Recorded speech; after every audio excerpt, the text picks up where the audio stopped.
Antisipasi tepat, mudik selamat.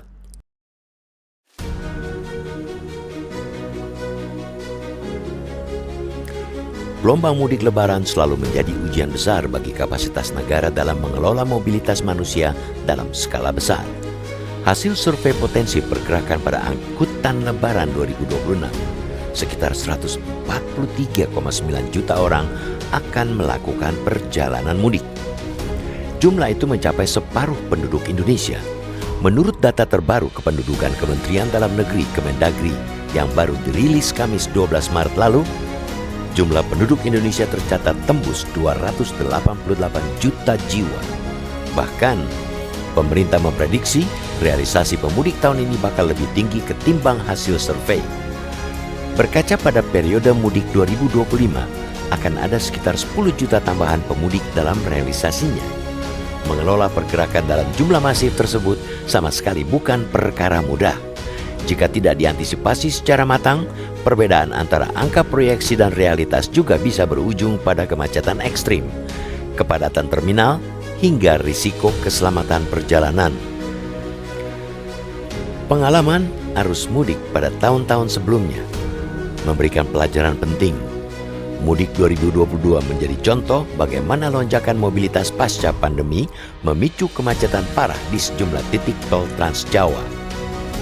Antrean kendaraan yang mengular hingga puluhan kilometer terjadi karena lonjakan pemudik tidak sepenuhnya terprediksi.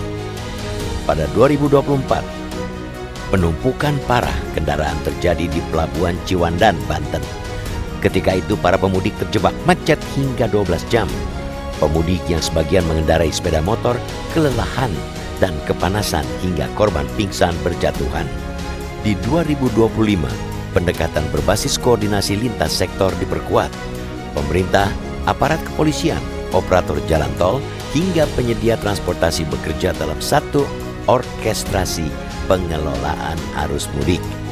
Kebijakan kontraflow, one way nasional, hingga pembatasan kendaraan angkutan barang pada periode tertentu terbukti mampu mengurangi tekanan di jalur utama. Manajemen distribusi arus kendaraan di pelabuhan-pelabuhan penyeberangan diperbaiki. Meski begitu, pemerintah harus benar-benar memastikan kemacetan horor tidak terulang. Titik krusial seperti Pelabuhan Merak dan Ciwandan seringkali menjadi titik nadir kesabaran pemudik. Ketidakpastian jadwal kapal dan sistem tiket daring yang belum sepenuhnya dipahami masyarakat bisa memicu penumpukan kendaraan yang mengular hingga puluhan kilometer. Distribusi beban antara Merak, Bojonegara, dan Ciwandan mesti dilakukan dengan kalkulasi yang matang.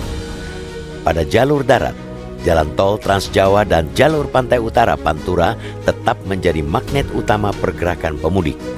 Pemerintah bersama operator jalan tol harus memastikan kesiapan rest area, sistem transaksi tol yang lancar, hingga penerapan rekayasa lalu lintas yang adaptif terhadap kondisi lapangan. Jalur alternatif juga perlu dipersiapkan dengan standar keselamatan yang memadai. Selama ini, jalur alternatif sering menjadi pilihan saat kepadatan meningkat, tetapi tidak selalu didukung fasilitas penerangan, rambu, maupun kesiapan petugas. Selain lalu lintas, tahun ini ada tantangan berupa lonjakan penularan penyakit campak. Pemerintah telah menyiapkan posko-posko imunisasi dan kesehatan di sepanjang jalur mudik.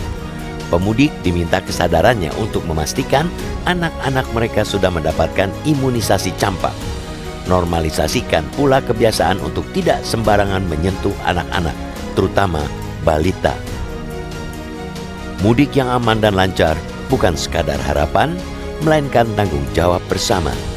Jangan biarkan kegembiraan bertemu keluarga terenggut oleh kegagapan perencanaan di atas aspal dan gelombang. Di jalur mudik, keselamatan adalah harga mati, bukan angka statistik yang dikompromikan.